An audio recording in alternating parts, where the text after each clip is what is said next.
तो बच्चों नमस्कार, आपका बायोटेक चैनल में स्वागत है।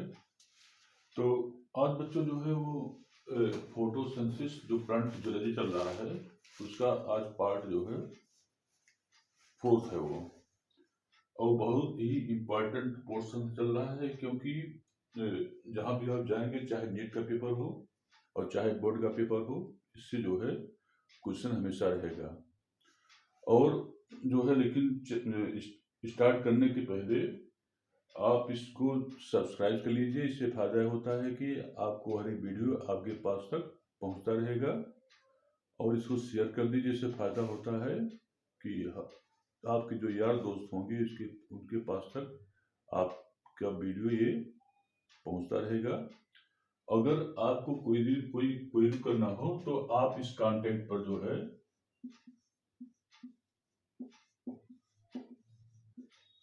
आप इस कंटेंट पर क्वेश्चन आप कर सकते हैं वो। तो बच्चों जैसा कि इसमें चल रहा है फोटोसिंथेसिस का, तो इस केस में आता है, नेक्स्ट हेडिंग आता है ऑक्सीजेनिक, अगली हेडिंग आती है oxygenic and oxygenic and oxygenic photosynthesis, और इसकी हिंदी होती है ऑक्सीजनिक और अऑक्सीजनिक प्रकाश संश्लेषण होता जो है वो। तो पहला होता है ऑक्सीजनिक फोटोसिंथेसिस, और इसकी हिंदी होती है ऑक्सीजनिक माने ऑक्सीकृत प्रकाश संश्लेषण। तो बहुत इंपॉर्टेंट पॉइंट है जो है वो। तो ऐसा फोटोसिंथेसिस जिसमें कि ऑक्सीजन गैस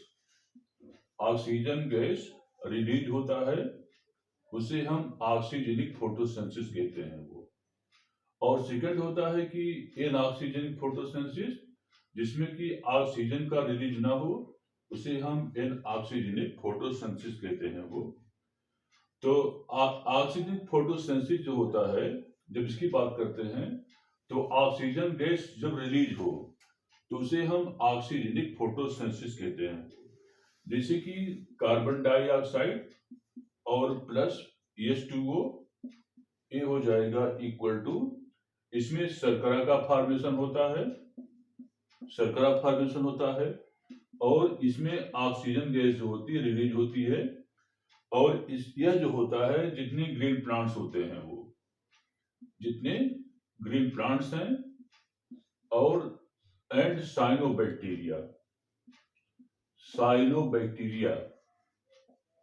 तो साइनोबैक्टीरिया आर, इसको कहते हैं ब्लू ग्रीन एल्गी कहते हैं वो, ब्लू ग्रीन एल्गी। और ये जो होता है इसको क्लास मिक्सोफाइसिम रखा गया है। तो इसमें जो होता है ये ऑक्सीजनिक में आते हैं वो। अब आती है, अगला होता है एनऑक्सीजनिक फोटोसिंथेसिस। तो ऐसा फोटोसिंथेसिस जिसमें ऑक्सीजन गैस रिलीज नहीं होती है, उसे हम एनऑक्सीजनिक फोटोसिंथेसिस कहते हैं वो। और ये जो होता है फोटोसिंथेटिक बैक्टीरिया,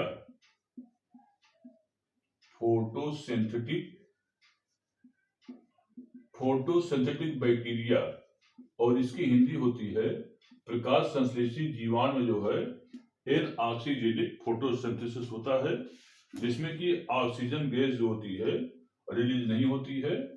और इस केस में carbon dioxide plus hydrogen sulphide, और इसमें शर्करा का निर्माण होता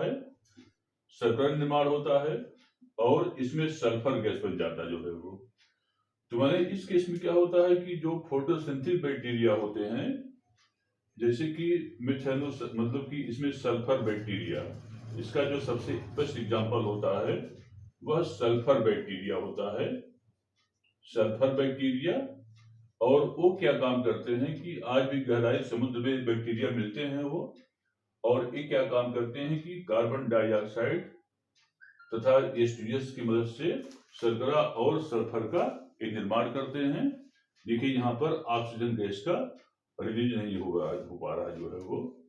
तो ये दोनों जो होता है एक आता है ऑक्सीजेनिक और इनऑक्सीजेनिक फोटोसिंथेसिस का आता है वो। अब आती है कि फोटोसिंथेसिस जो होता है वह एक ऑक्सीडेशन, फोटोसिंथेसिस जो है यह एक ऑक्सीडेशन एंड रिडक्शन प्रोसेस होता है वो, ऑक्सीडेशन एंड रिडक्शन प्रोसेस है वो। अब आती है कि जब इसकी बात करते हैं तो ऑक्सीडेशन और रिडक्शन की जब बात करते हैं तो इस केस में क्या होता है कि इसमें जो है जल का ऑक्सीडेशन माने वाटर का ऑक्सीडेशन जो है,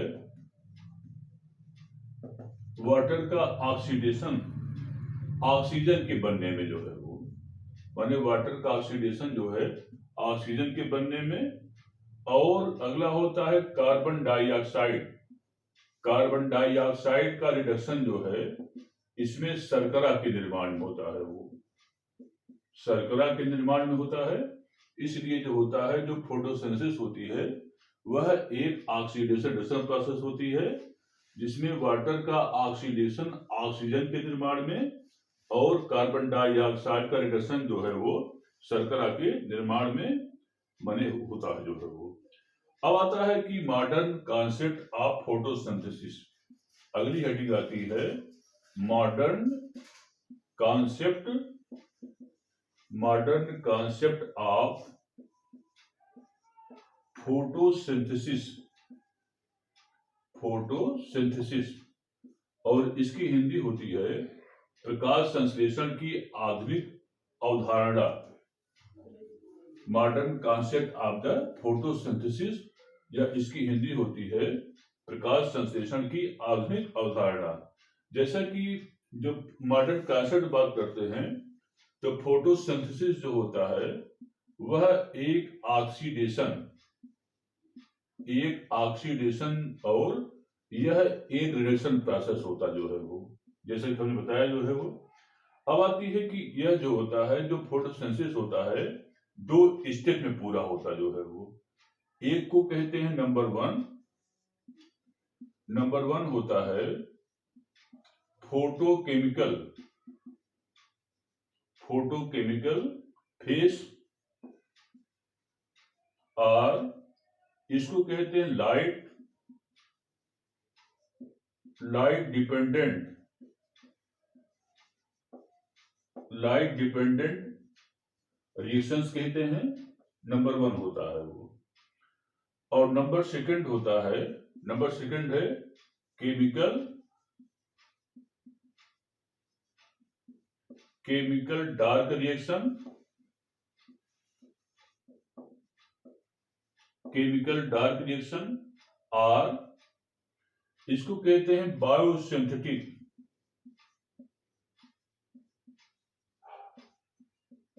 बायोसिंथेटिक फेस, और ये कहलाता है light independent, light independent, light independent reactions, और इसको कहते हैं ब्लैकमैन रिएक्शंस, ब्लैकमैन रिएक्शंस, और फोटोसिंथेटिक,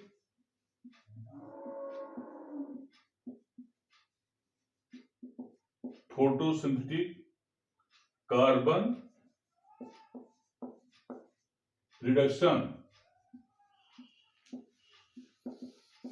रिडक्शन साइकिल,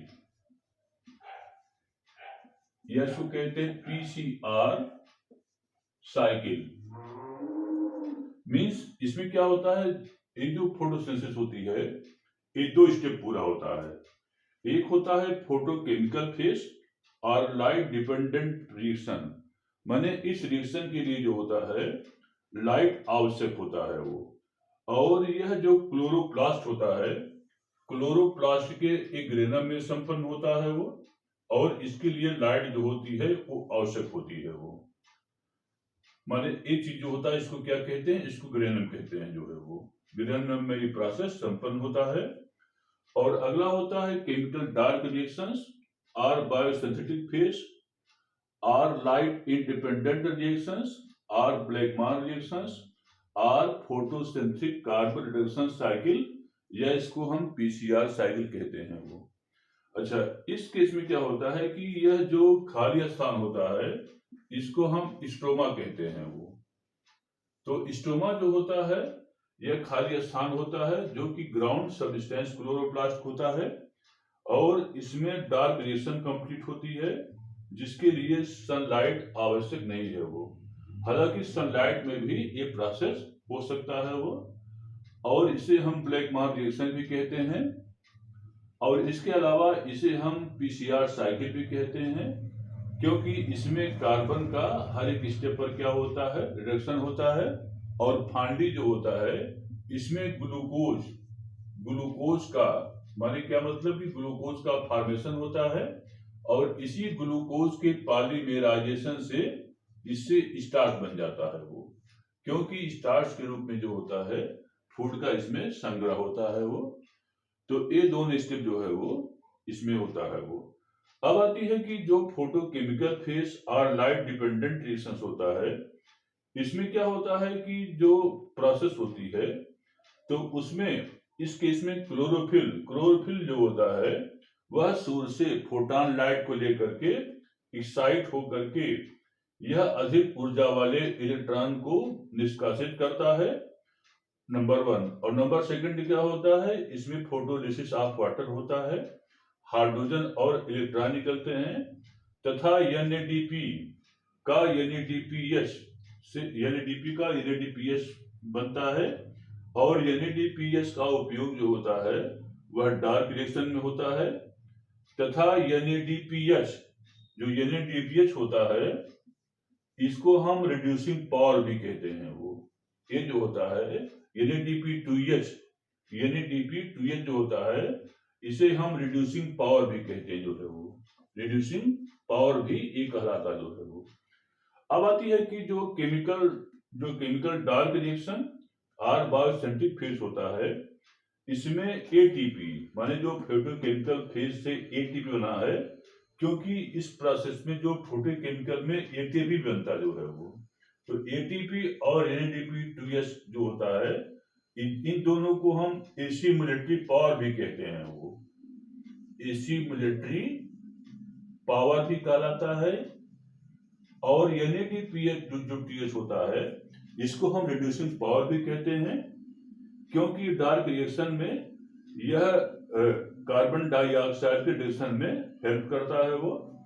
अब आती है कि ये जो होता है तो केमिकल डार्क रिएक्शन में एटीपी और एनएडीपी2एच जो होता है दोनों क्या होते हैं, प्रयुक्त होते हैं, तथा कार्बन डाइऑक्साइड का इसमें उपयोग होता है, और शर्करा का इससे जो होता है एक अणु का इसमें फॉर्मेशन होता है वो।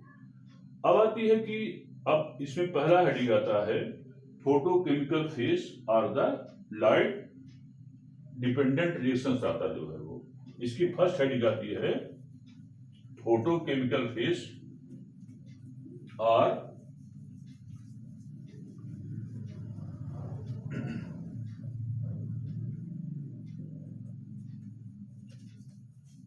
नेक्स्ट आता है फोटोकेमिकल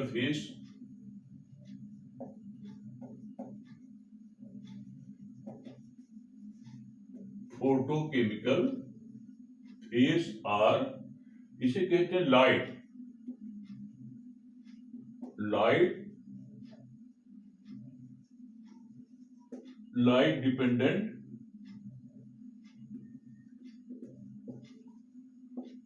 डिपेंडेंट रिएक्शंस कहते हैं जो है वो।